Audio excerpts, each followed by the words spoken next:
And here we are with little Solanna in the middle of dust season. And here's our parents and Cal and Dees. Let's check on everyone. Dees wipes his eyes and hides his face as you approach. Go away, he sniffles. I just want to be left alone. Why won't people just leave me alone? I don't want to be part of this stupid colony. Yeah, I know. I saw it last time when you blew up the wall. Thank you so much for that, Dees. Your mom blinks at you like she hasn't seen you in a while. Wow, you're getting big, she mutters, shaking her head in disbelief. Hey, Dad.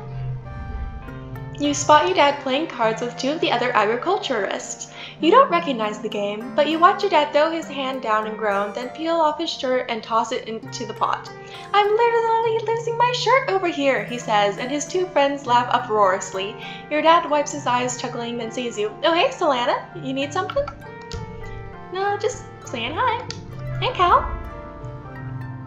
Cal is doing some stretches in an open area of the garden. One of my mom's boyfriends is teaching me yoga, he says, looking at you from upside down. I can already do the child pose and downward dog. He flops over and lies on his back. This one is my favorite, though.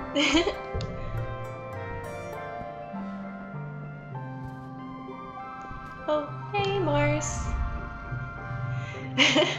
Mars is watching her holoscreen intently. She shushes you before you can get a word in. They're about to kiss, Mars hisses, barely giving you a second look. Where's Tammy? Tammy! You blend in right there. Tammy is sitting in the lounge, quietly looking out the window at the colony. Everyone is so busy doing important things, she remarks. Working in the creche is pretty hard work, but Auntie it makes it look so easy, it almost feels like playing. Hey, Tangent. Tang furrows her brows at you as you approach. You again? She says, why do you keep pestering me? It's not as though you've done something to impress upon me your usefulness. At your blank look, Tang rolls her eyes. What I mean is, we're not friends. Okay. Oh, Anemone. So then I trapped it in my room, Anemone says, telling you all about the bug she saw in her quarters. Its wings were as big as my hand, and its feelers were like, whoa! And it was bouncing all over the place, like boing, boing, boing. She gestures excitedly, swinging her arms over her head. The bugs here are so big, and they're everywhere. I was gonna give it to Tang, she says. She loves gross bug stuff. But she said I should just let it go, because if it stung me, I might get weird mutant powers. I mean, other than the ones I already have.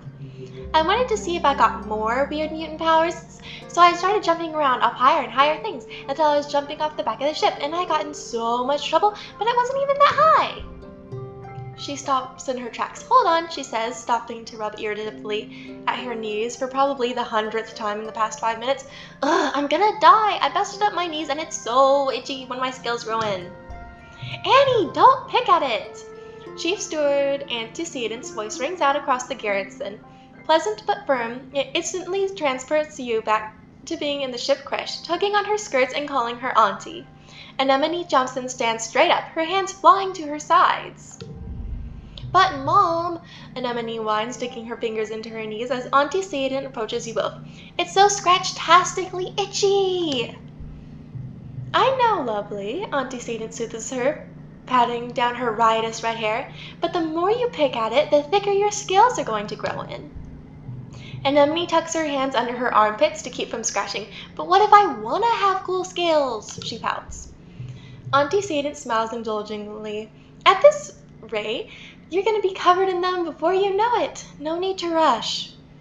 Anemone's skin is dotted with patches of protective blue-green scales that grow in wherever she gets a cut or scrape. She rubs the patch on her jaw indignantly, the one she got when she ran headfirst into the food synthesizers back on the ship. Antecedent opens her satchel and pulls out a bunch of clothes. The queue for the nanoprinter is over a week long, so I patched your pants with scraps from your brother's clothing. Please try not to put any more holes in them, or yourself, okay?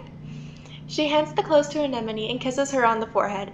Anemone sticks out her tongue and gags. Yuck! Anemone evaluates the clothes as her mom walks away. Galactic! She breathes as she runs her fingers over the odd-colored patches. Then right there in the middle of the yard, she unashamedly squirms out of her pants and pulls on the new ones. Wow! I look like a fighter jet from the Hollows, she exclaims, showing off her new pants. Like when they'd stencil your kill count On your plane? Yeah, I guess. But maybe you should be careful. Anemone sticks her tongue out at you. You sound like my mom, she teases.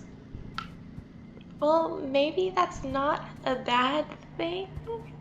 And since I'm so much like your mom, maybe I'll go help in the daycare with Tammy. The creche is filled with native flowers, and courtesy of a secret admirer in geoponics. From the blush on Tammy's face, she knows exactly who it is. You enjoy the flowers for a few days, then hang them to dry. You and Tammy come up with a bunch of crafts that use dried flowers, making nice-smelling potpourri and using the heads of the blooms to make printed designs. Oh, that's nice.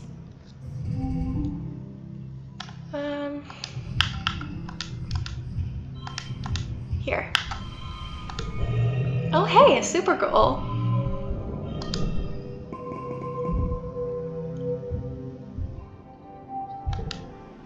Ooh. Okay, let's see if there's anything to collect. Oh, Cal. You spot Cal heading towards the barn at the far end of the farms. Hey, hiya, Solanna, he waves. Hey, what's up? Just heading over to the barn, Cal says. I finished before everyone else today, so I told everyone I'm gonna clean it. No one wants to get roped into helping, so it'll just be me and Socks. You should come with. Cal whistles as you enter the barn. The chest where Socks sleeps starts to rattle. He laughs and pops the lid, hefting Socks up into his arms. Hey girl, he coos. Time to get some forbidden daytime zoomies out.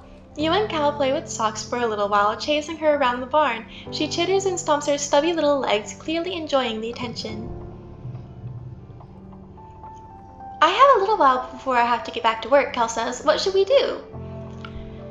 We could just take a nice break. Cal sighs dreamily. You're right, he says. We've been working too hard. You, Cal, and Socks curl up together on a scratchy blanket that Cal produces from one of the storage bins. She fits nicely right between the two of you, pressing her little white feet against your tummy as she wriggles around to get comfortable. When everyone is settled, you close your eyes for a bit of much-needed rest. Aww. Well, I guess I have no choice but to explore the Xenobot. Well, I think I'll help with Cal. It's not always shoveling. Sometimes get to control the huge robotic vehicle that has been fitted with a plow. The robo plow is massive and intimidating, and it can easily grind through rocks or even trees. But the colony only has one, so you have to be very careful when you give it instructions. Your task is taking a bunch of rocks out of the field and giving the robo plow to do it. Cal loads the software up on his holopalm. There's a lot going on there. All the digital gauges and a long list of possible subroutines and parameters to enter. Solanna, he says nervously, poking at the interface. Do you want to try doing this? I guess we could try. You give the dimensions of the field you're plowing and the desired depth and add the subroute for the rock removal, indicating the general size of the rocks. Or at least that's what you try to do. When the machine whirs to life and starts plowing, it heads in the exact wrong direction, toward one of the sheds. You and Cal shout in dismay and run after it. The day does not end well for you or the shed. Oof. Here.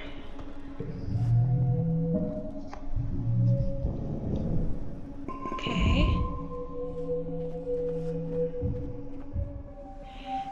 And now it's the wet season, so we'll go see what's up with that next time.